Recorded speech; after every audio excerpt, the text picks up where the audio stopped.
kids' vacations, parties, special occasions, and to simply have fun.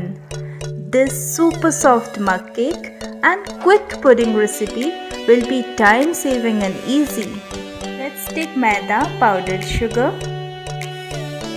cocoa powder, creamer, baking powder, baking soda, vinegar, mix well, butter, milk, mix and stir, consistency check. A closer look, you may add chocolate pieces in the microwave for about 2 minutes. The toothpick test and it's done. So soft and fluffy.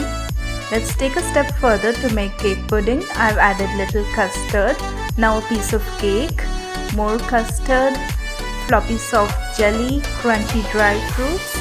What a treat!